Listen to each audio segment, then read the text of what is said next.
Hey, what's up guys, and welcome back to another Reddit Stories video. And today we're going to be getting into some bizarre Reddit stories. And these stories are great. I love every single one of them. They're really, as the title says, bizarre and just interesting to listen to. So these stories are perfect to listen to if you're studying, sleeping, relaxing, or just want to watch kind of a scary video. And just thanks for stopping by, and I'm glad you're here. And before we get into it, please like the video and subscribe to the channel. The channel's goal is 500,000 subscribers, and I think we can kind of hit that pretty soon. So please subscribe and join the community. I'd love to have you, and thank you so much for stopping by. And all right, without further ado, let's get into some bizarre Reddit stories. The people of my town believe a nuclear apocalypse happened decades ago. The truth is almost as terrible. Have you ever heard of the Japanese soldiers who didn't surrender along with the rest of their country in 1945 and spent decades hidden away in the belief that World War II still raged on? The town I lived in for the early parts of my life gave me a similar experience. As kids in our small town, we all grew up with the same story. It was late October 1962, and the Cuban Missile Crisis threatened to engulf our planet in a fiery apocalypse. On the evening of October 27th, the townsfolk tucked themselves into bed for an inevitably restless night of sleep, whilst radio and television chatter in the background provided increasingly worried-sounding commentary of the situation at hand. At some point, the signals grew garbled before eventually turning into static, and the constant noise of live updates was suddenly sorely missed. Before dawn came, unfamiliar men in army fatigues went door to door and led the townspeople into the large shelter built beneath their feet in anticipation of the exact scenario they had been alerted to. Supposedly, some people refused, with the explanation that there had been no official communication of an attack or a state of war, and they would comply if they were allowed to find out for themselves through their long-defunct radio and television sets. Childhood rumor had it that none of these people were seen again. I was born a decade after that night. My first memory is playing catch with myself against a decaying concrete wall in the shelter. It was a pretty big place, bigger than you'd expect for a town of our size, and life down there did its best to mimic the lives we had all had stolen from us. Those efforts were admirable, but ultimately fruitless. There was a dingy little school for the kids, a community kitchen with a massive stockpile of awful canned food, and large rooms filled with rows upon rows of rusting metal bunk beds. Still though, life in the shelter was awful. I would not wish being trapped underground with hundreds of people for decades on anybody, and the drab existence took its toll on the older townspeople who had once known a life far better than that one. There was a room that became notorious for the sheer amount of people who took their own lives there. They had to get creative with such limited resources, and sometimes it would take days or weeks for somebody to die after slitting their wrist with a dull and rusty knife. I would know, because my father died in that godforsaken room. They found his lifeless body dangling from the ceiling, and little 10-year-old me was left in a state of agony.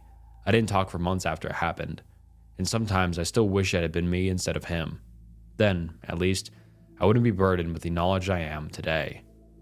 I remember being taught about the aftermath of the night that started all of this in school.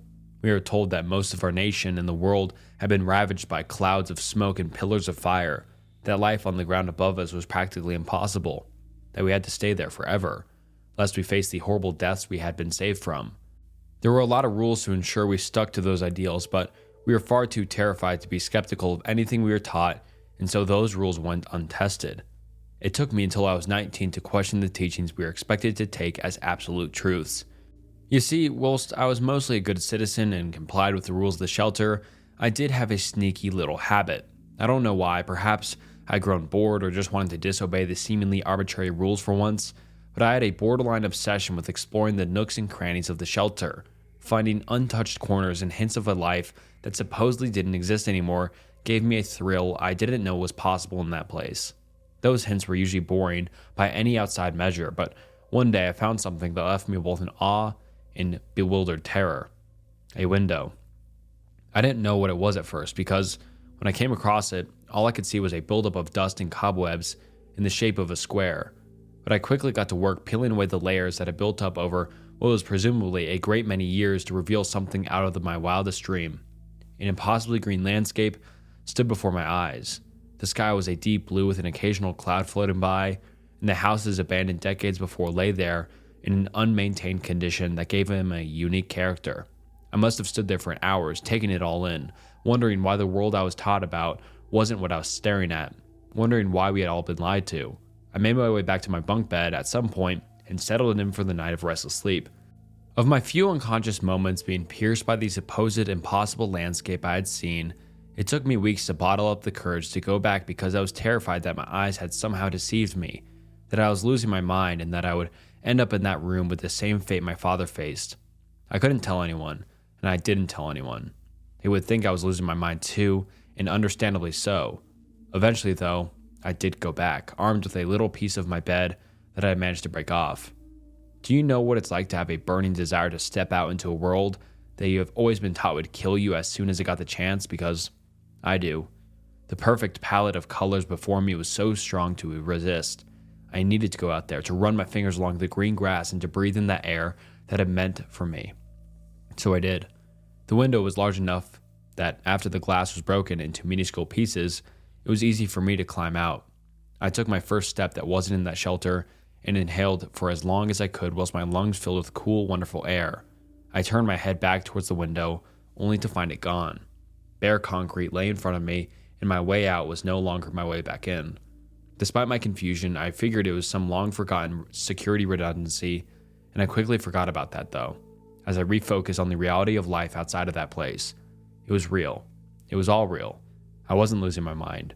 Everything I had seen through the window was exactly the same once I had rid myself of its constraints, except one thing. It was out of view from the window, so I hadn't seen it before I climbed out. It pierced the otherwise impossibly pristine landscape around me. An army van. All 4 doors lay open, and there was a singular person in the front seat. His head had a bullet hole cleanly through it, and any blood from the incident had long dried up. As I walked closer to the van, I noticed a piece of paper beneath the deceased soldier's dangling foot. To whoever is lucky enough to read this, I'm sorry for what we did to your people, to your families. During the Cold War, the unit I worked for was ordered to implement a psychological experiment. It went too far. We were supposed to keep you in the shelter for a year, to test our readiness for what seemed like an inevitable future, to find out whether a shelter of that scale and nature could be our saving grace, our hope for rebuilding civilization in the event of the bombs finally falling. It was unethical at best, but I rationalized it with the false comfort of doing a service to our nation. I told myself that perhaps our research would one day keep us all alive, even if it meant mental torment for the people of your town. Well, a year came and left quite a while ago. Slowly, governmental and military interest in this little experiment dried up. On the night that this all began, you were led to believe that the bombs were fast approaching our nation. The people who refused to believe our word, legitimized only by army fatigues and commanding voices, were the smart ones. That's why it hurt so much when we were ordered to line them up against a wall and shoot them. They deserve so much better. The truth is that Cold War tensions began to ease following the emotional high point of the missile crisis, and over the years the need for shelter subsided.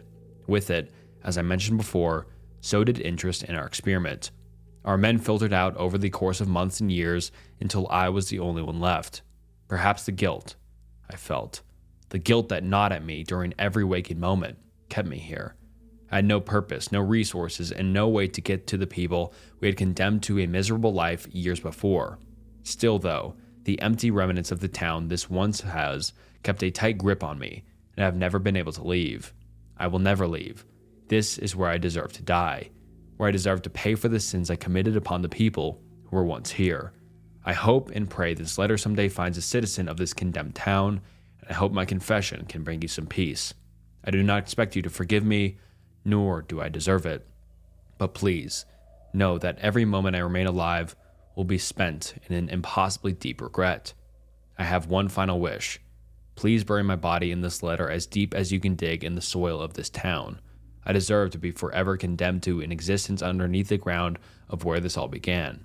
An existence you have wrongly been forced to partake in. I hope my pain is far worse than we made yours. Goodbye. I must have sobbed for hours on end after reading the letter, and the days and weeks after that were a haze. Much of what I remember is made up of trying to get back into the shelter in a desperate bid to give my fellow townspeople the freedom of the life we were supposed to have. At every turn and entrance, I was met with meters of concrete and never succeeded in getting back into the shelter. I don't remember how long I tried, but eventually I gave up and decided to grant the deceased soldier his final wish. I dug for days and buried him outside the area where the window that started this all will be used to be. I know he said he doesn't deserve forgiveness, but he had the dignity to understand the awful nature of what he did, and he stayed with us until his end. He was a far better man than those who left us behind, forgotten about and condemned. I hope his regrets are washed away in the soil of our town. As for me, I left the town a long time ago. I lost my way out as I was leaving, and I was never told the original name of the town in the shelter, so unfortunately, the memories are all the proof of my experience I have. The outside world took a lot of getting used to, but in the years since my escape, I've grown to be okay with my new life. Still though, I will never forget what I left behind, even if it was decades ago. My entire life was in that shelter. Everybody I knew and all that I loved. I wake up every morning having been tormented by nightmares of still being stuck in that deep, dark underground prison, and yet I often find myself wishing for the comfort of those I lost upon my escape. I hope they found their peace with my sudden disappearance, but something in me knows they haven't. My pain and terror out here is almost as great as it was in there. Maybe ignorance is actually bliss, like they say. Perhaps someday, the townsfolk I once knew will be greeted with the same view of blue skies and green meadows I was.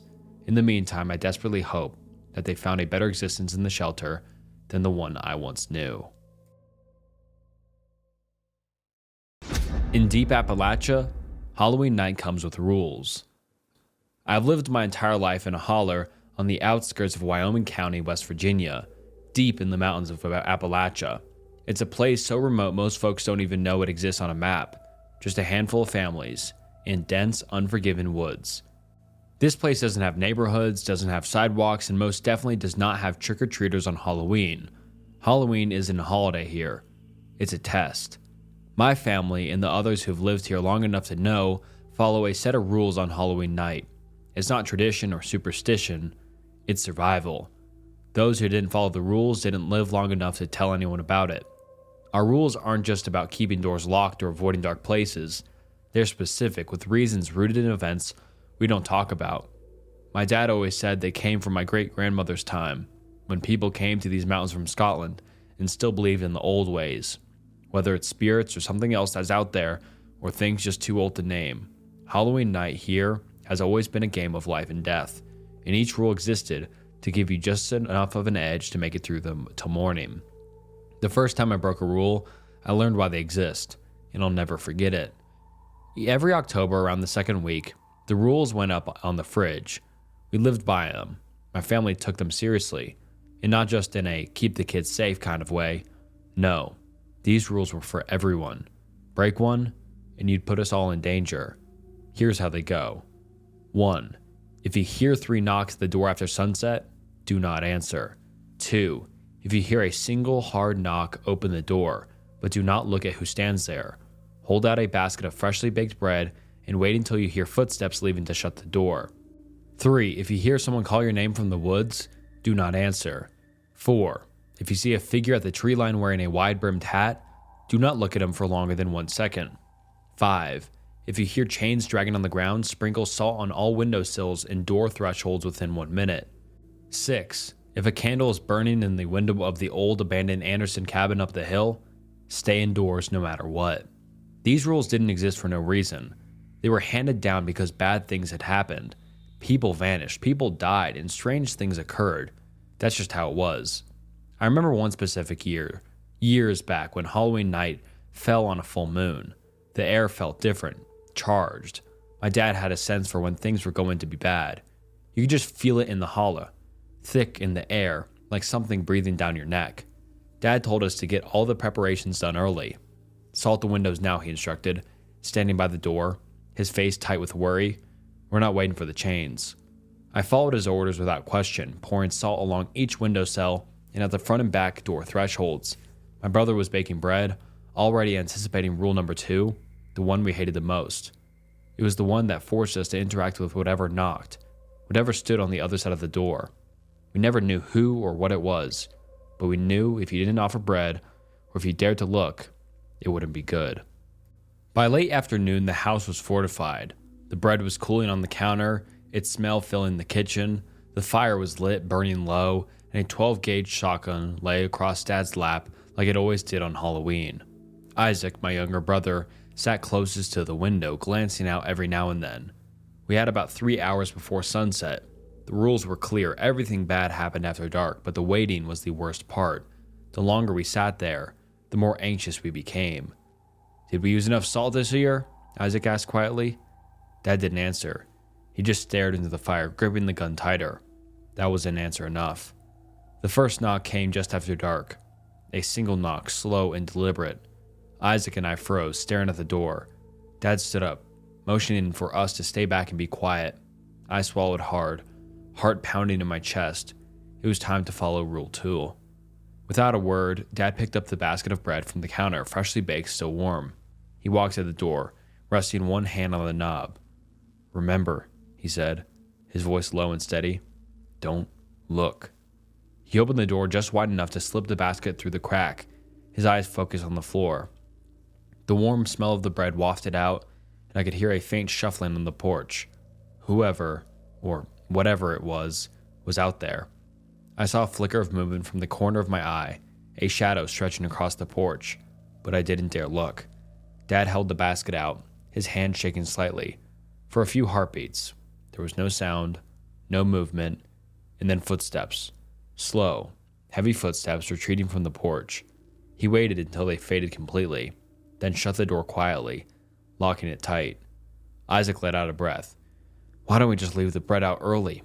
Why do we have to wait for the knock? Dad's face went pale, and his eyes were hard. We have to wait for the knock, and if we don't answer the knock, it'll come in. We thought it was over.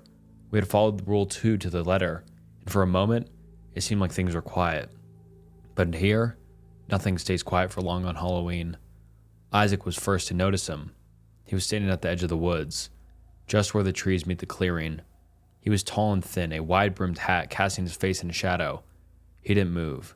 He didn't make a sound, but he was there, watching. Isaac gasped, pointing. It's him, he whispered, voice trembling. Dad didn't need to ask who. He knew. We all did. The man in the hat. Don't look at him, Dad snapped. Not for more than a second. I glanced, just enough to confirm he was there. A tall, dark figure, almost blending into the shadows of the trees, but distinct enough to make my blood run cold. I looked away quickly, heart hammering in my chest. We got away from the doors and windows of the house. We sat huddled in the living room, the fire our only light.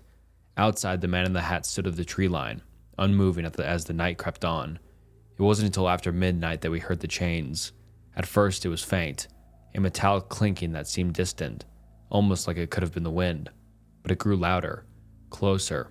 It was unmistakable. The sound of chains being dragged across the rocky ground outside. Isaac's face turned pale. He shot me a quick look, wide-eyed and terrified. The salt, he whispered. Dad nodded grimly. Go check. I got up slowly, trying to control the tremor in my legs. I circled the house, inspecting every window and door frame. The salt lines were intact. Nothing had disturbed them. The chains continued to scrape outside, dragging closer and closer. But we didn't dare open the door. We didn't dare look. We stayed inside, sitting together in the flickering light of the fire, listening to the sound of the chains until the first light of dawn broke through the windows. We had made it through the night. The man in the hat was gone. The chains had stopped. But as the morning light seeped through the shutters, I glanced toward the old Anderson cabin up the hill, and there it was, a single candle still burning in the window. The rules are clear. When the candle burns in the Anderson cabin, you stay inside. No exceptions. No excuses. Even with the sun beginning to shine and the birds beginning to chirp, the sight of that candle filled me with a primal fear. We have to wait until the candle goes out before we can go outside, before the night is truly over. And that's how it goes here. The rules aren't just there to be followed. They're there to keep you alive. And if you're smart, you don't ask questions. Sometimes, it's better not to know. Halloween here had always been terrifying, but last year was different. It wasn't just the unusual ease or the normal anxiety that came with the setting sun. It almost felt like the rules weren't enough anymore. My dad was getting older, his movements slower, his hands a little less steady. We all knew it, but no one said anything. We just followed the rules like always, hoping that would be enough.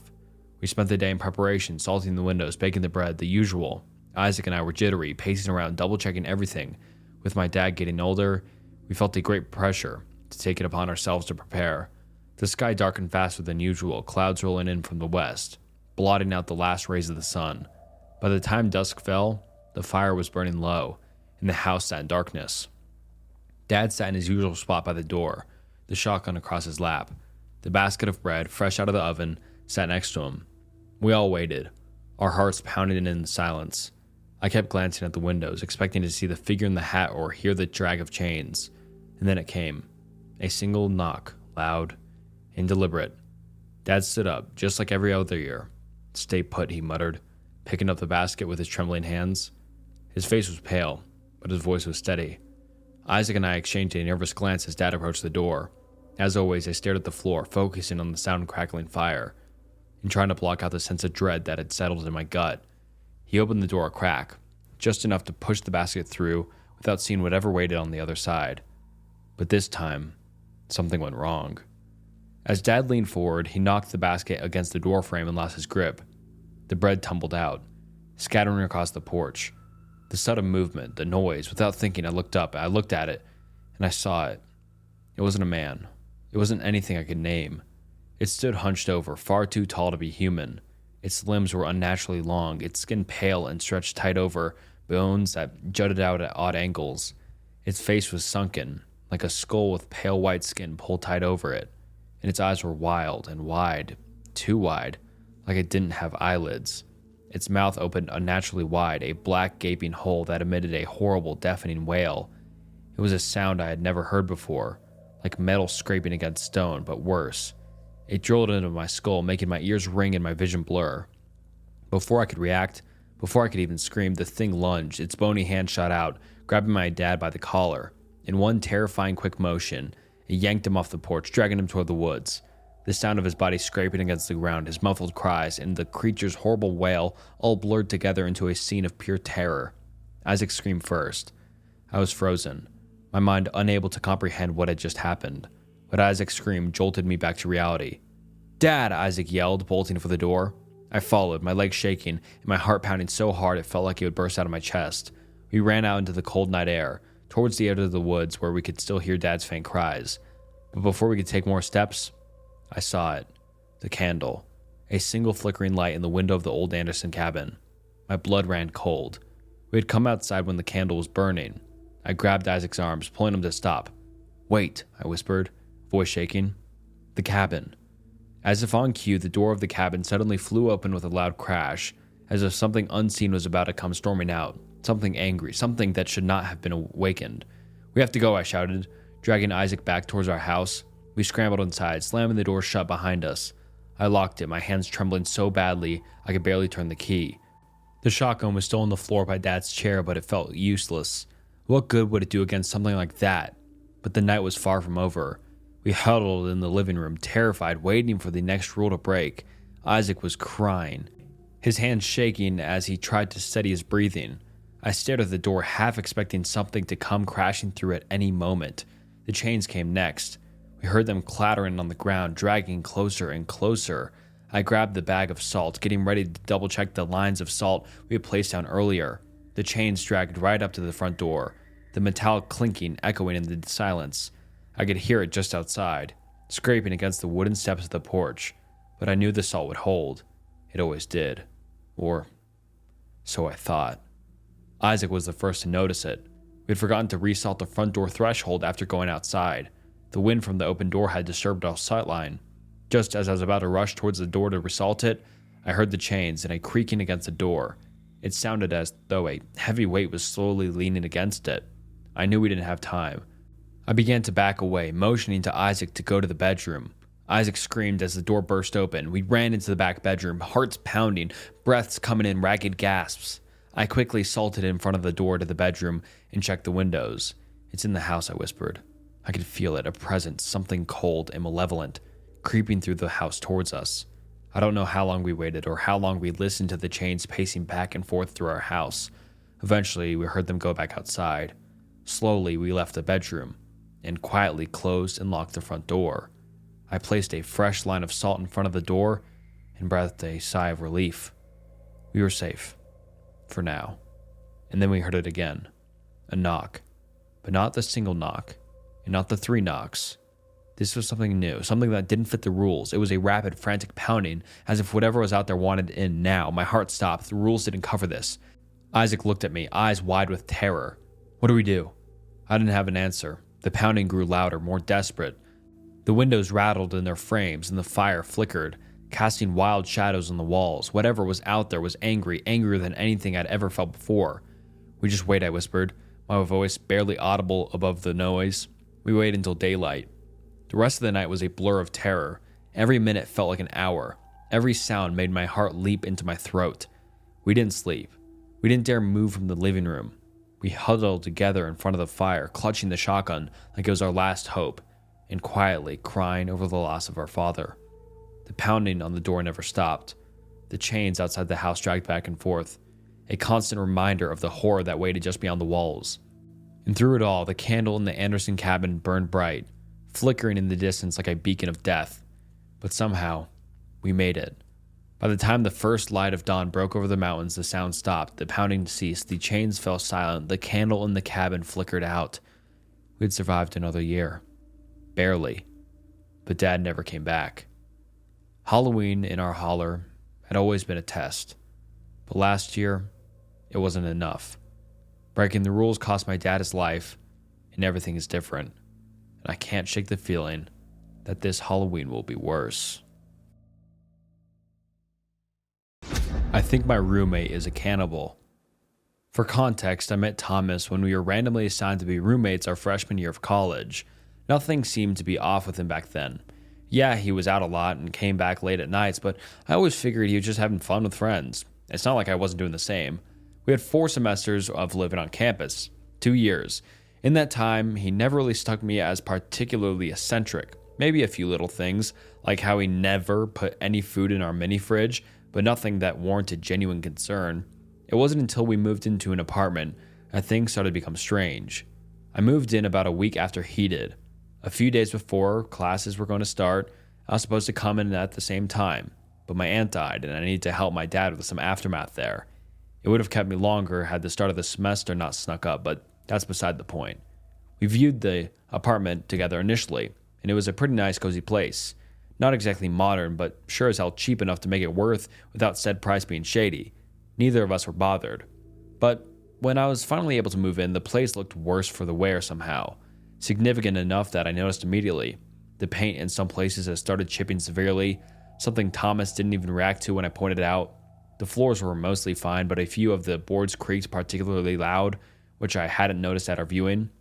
Again, enough that it bothered me, and still not enough for Thomas to give a damn about it. Then there was the fact that the lock to the remaining bedroom, mine, was broken. A problem not easily fixable on a college budget. I asked Thomas about that one, making sure he actually answered me, but he just kind of shrugged it off and told me he hadn't noticed it. But still, okay, whatever, weird, but probably not a big deal besides losing our security deposit. It didn't matter. The semester started and the weeks progressed, and that was when I started noticing things about Thomas. Living in an apartment instead of a dorm was the most distant he'd ever been. It's not like he was ever super talkative, but now it seemed like he'd only glance my way and move on, unwilling to do more. In fact, he only really talked to me if it was to snap at me about being clean or quiet. With the former, he was only a little bit of a clean freak back in our dorm, incessant about his own side, but he only got really pressed about it if any of the mess seeped into his. Here and now, though, it really shined through how bad it was. He never touched my room or anything, but the rest of the apartment had to be spotless or he'd be pissed. A few times more recently, he's thrown out my stuff because I hadn't touched it in too long, whatever that means. Nothing devastating, but one of those things was a spare charger I had to dig out of the trash and then got sprayed down with Febreze for. Nothing short of annoying is what I'm getting at here.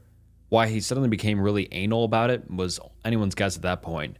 As for the being quiet part, that was an entirely new issue. Thomas never gave a darn if it was loud while playing a game before, but suddenly now it was worth slamming my door open without knocking over. I asked him to maybe be a little bit more polite about the issue when it came up, but I was again sort of just brushed off. Still, it rubbed me the wrong way how suddenly angry he was getting about the issue. Yes, it was my fault, and I got better about it. But what the hell was the switch up? Yes, I still wrote it off. Maybe he had some mental or emotional stuff going on he didn't want to talk about. I could be patient with him. Sure. But it got worse. A roommate who clearly labels what food is his in the fridge is nothing to be mad about. Still, a few weeks into the year, I did a deep clean of the refrigerator. One that, to be fair, I had meant to do as soon as I moved in, but it was too late for that, and now I had to take everything out to scrub it down. Only a few things were his, most of them in the freezer. I took them out, setting them aside to clean it up quickly so nothing went bad. Probably no reason to worry about that. But whatever. Once I was done, I was checking over everything as I put it back when I noticed something with his name on it that had an especially pungent smell. It was awful enough that it made my nose instinctively wrinkle up. I put it back down, hastily shoving everything else back into the fridge before turning to it. Nothing really weird, just a piece of meat in tight saran wrap that looked to still be a little bit bloody. Frowning, I started unwrapping it to make sure Thomas hadn't put rotten meat in his freezer. The odor only got more foul as I did. It was a smell difficult to describe, though it was what I was worried about. It didn't smell like rotting meat, it just smelled like death. Before I actually unwrapped the whole thing, it had a lot of layers, something I only questioned after the fact. Thomas came home and stopped dead in the doorway. "Why are you touching my shit?" He stormed over after a second, snatching the meat off the table, and immediately started to rewrap it. His hands were shaking. "It smells disgusting, man," I told him, stepping back a little. "I wanted to check it wasn't rotten." "It's not, I'm on a diet," he snapped. "Don't take my food." "I wasn't taking it," I hissed back. "Don't touch it." Thomas stuffed the meat back into the freezer at that, then swiftly retreated to his room, barely opening the door and sliding through, leaving me to scrub my hands off that horrible stench. It was then that I got really suspicious of Thomas. The other weird things layered onto that incident that made me start observing him closer. I wasn't trying to stalk my roommate by any means, but looking past the surface made me notice some more things. How half the creaking boards were in front of his room, how he always slipped into his room like he was hiding something in there, that most of his labeled food had that same disgusting odor of death when I checked. Well, sniff tested them. After the first time, I was a little scared to unwrap another one.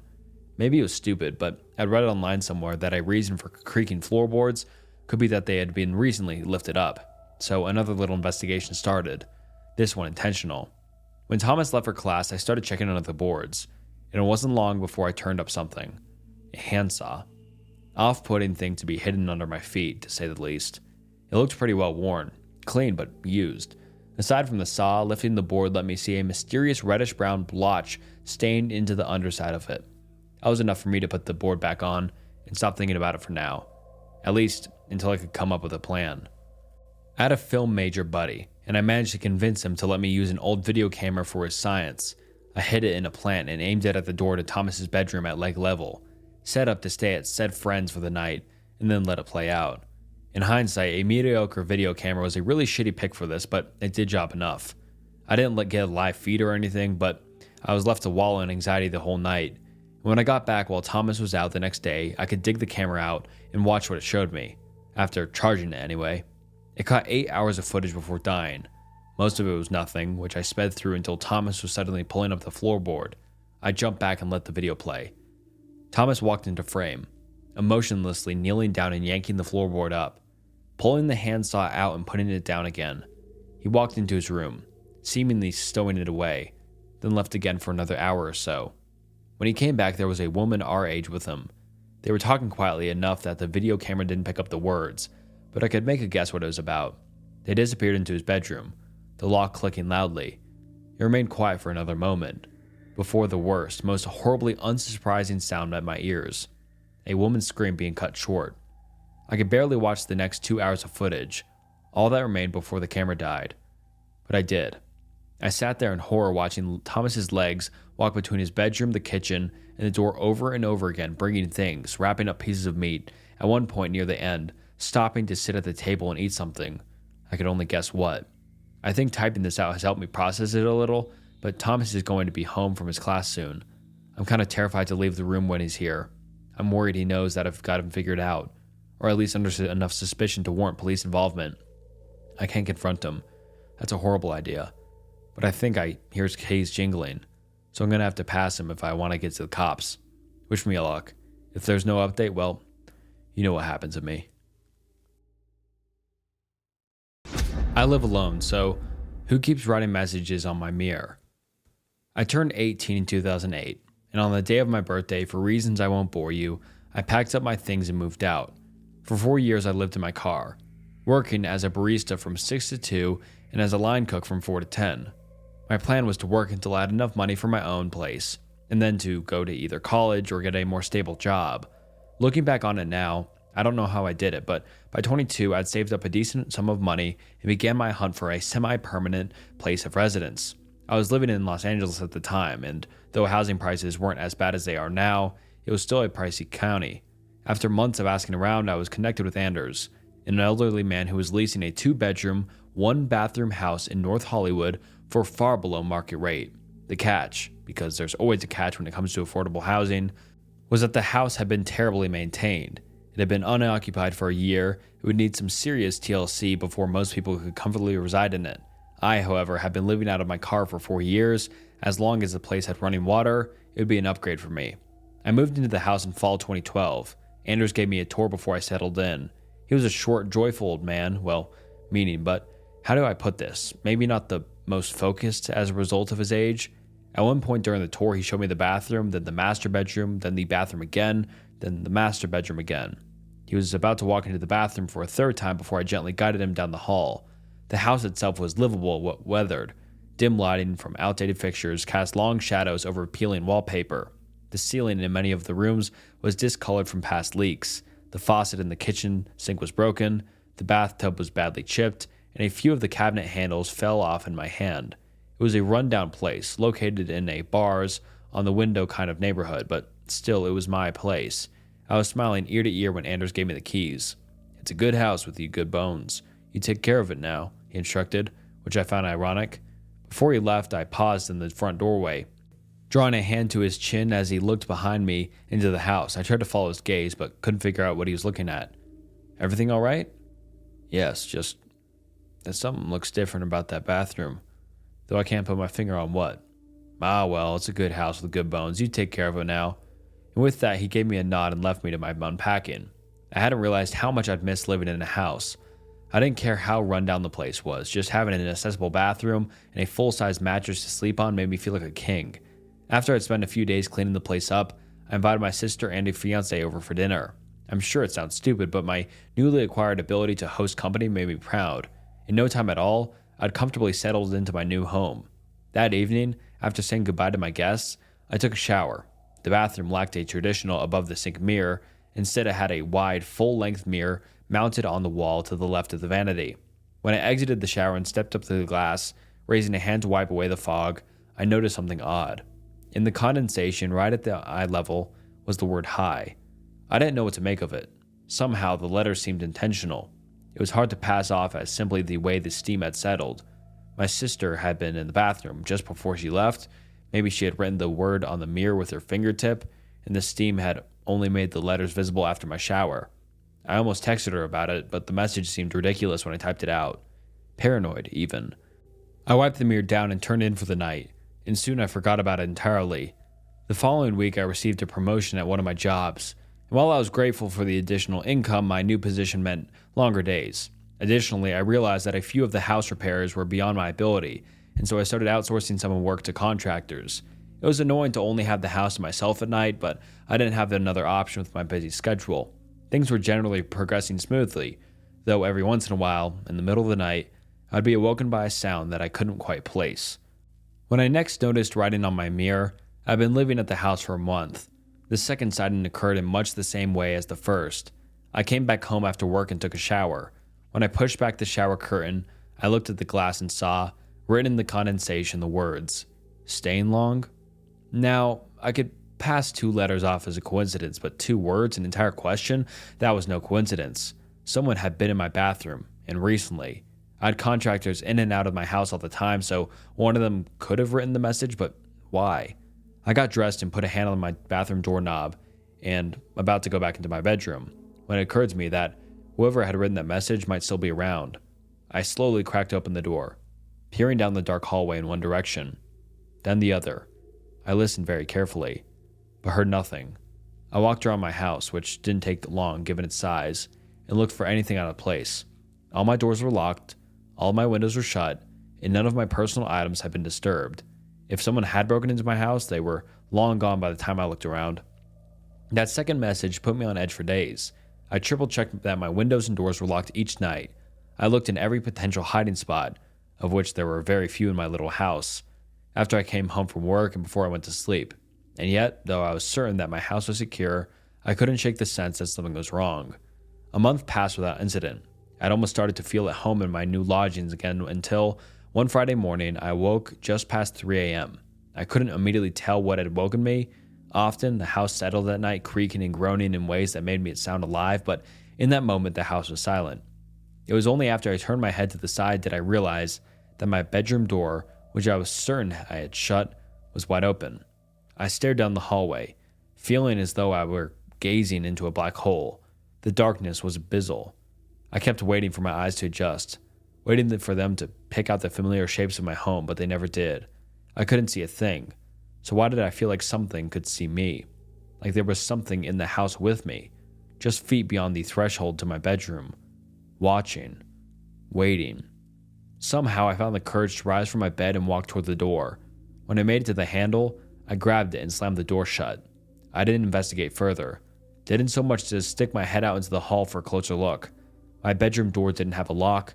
None of the doors except the bathroom did, so I dragged my bookcase in front of the door. It was a small bookcase, and an intruder could probably ram the door open anyway if they wanted to, but not before the sound alerted me. When morning came, I had to leave the house for work. I genuinely considered exiting my house through the window. I was almost late by the time I worked up the nerve to myself to look around the house before I left. As always, I found nothing amiss. After work, when I reluctantly returned home for the night, I ate a quick dinner and hopped in the shower. I remember standing in the tub for a long time, mulling over my predicament. I'd heard horror stories about people secretly living in other people's homes. Maybe I'd become a victim of a frog without even knowing. But if that was the case, then where the hell were they? There was nowhere to hide in that tiny house. I'd torn the place apart multiple times by then, checking every cabinet and closet. The inside of the house couldn't be accessed from the crawl space, and the air vents were too small for a person to fit in. Suddenly, I heard a click, so tiny that I'd almost missed it entirely. I tore back the shower curtain, gripping the shampoo bottle like I was about to bludgeon an intruder to death with it. As I'd come to expect, there was no one in the room, but there was a new message on the mirror. This one was bold, the easiest to read of any of the messages I'd received so far. It was 3 words long. I see you. Some awful amalgam of fear, confusion, and anger made my stomach churn. Ultimately, the latter emotion rose above the rest.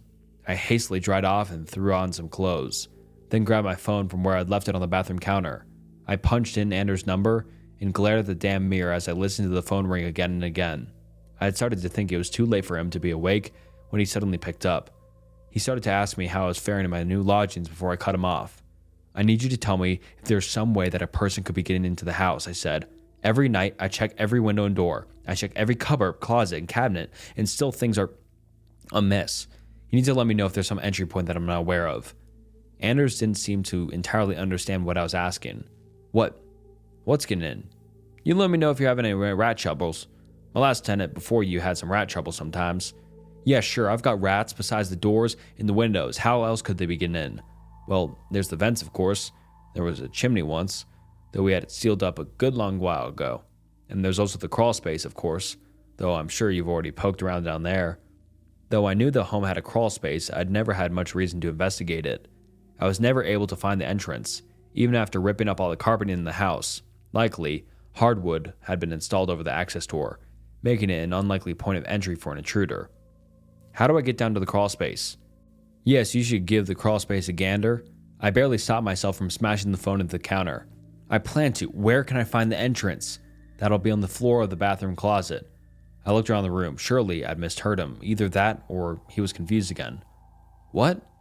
I know, it's an odd place for it, but it's only there because that room didn't always used to be a bathroom. The bathroom doesn't have a closet. Sure it does, just to the left of the vanity. I looked at the mirror, at that long, oversized mirror. I'd always found it odd for a bathroom of that size to have a built-in floor-to-ceiling mirror. What was it that Anders had said that when he first visited, that something had looked different about the bathroom? Setting my phone down next to the sink, I stepped up to close the glass. I spent a few moments feeling around the frame, looking for a latch. Then I grabbed a portion of the right side of the frame in 2 hands. After one hard yank, the mirror swung open like a door, revealing a large walk-in closet. Anders was saying something on the other end of the line, but I was too stunned to answer. There was a square-shaped hole at the back of the closet, which I assumed led down to the crawl space beneath the house. The closet floor was littered with all kinds of trash, filthy sheets, fast food containers, beer cans, and I realized some of my own items. Little things I thought I'd misplaced. A sock, a toothbrush, a comb, and a small framed photograph of me, my sister, and our old family dog. I crouched down to pick up the photo, perched in the doorway as I studied my younger, smiling self. I heard Anders saying my name over the phone, except the voice didn't sound much like Anders at all.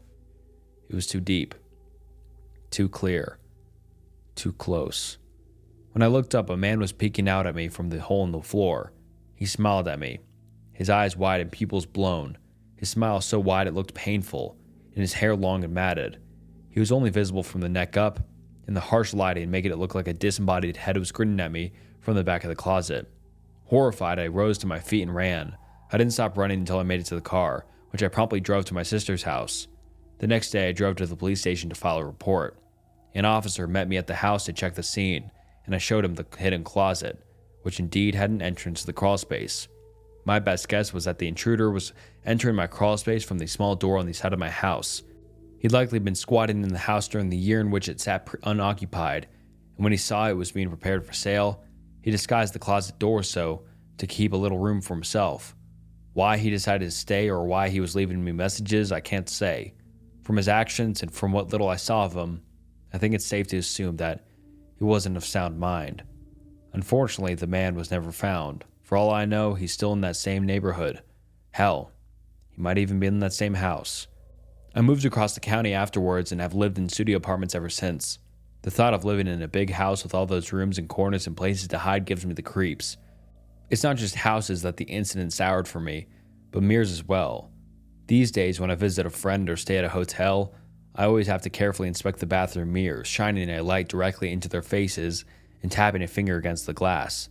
Because the worst detail of the whole ordeal was that, when revisiting the bathroom of the police officer, I stepped into the old closet, closed the door, and looked into the mirror. Instead of the mirror backing, I saw the officer's face on the other side of the glass. And alright guys, that wraps up Bizarre Reddit Stories. These stories were definitely spooky and scary, and just I hope you enjoyed them as much as I did. I loved all these stories in these videos, so I hope you did as well. And comment down below what your favorite story was and what you'd like to see in the future. And thank you so much for watching to the end of the video. I'm glad you stuck around. And if you're still watching, consider liking the video and subscribing to the channel. I mean, you like the channel enough, so might as well subscribe. And yeah, thank you so much for watching. And until next time, see ya.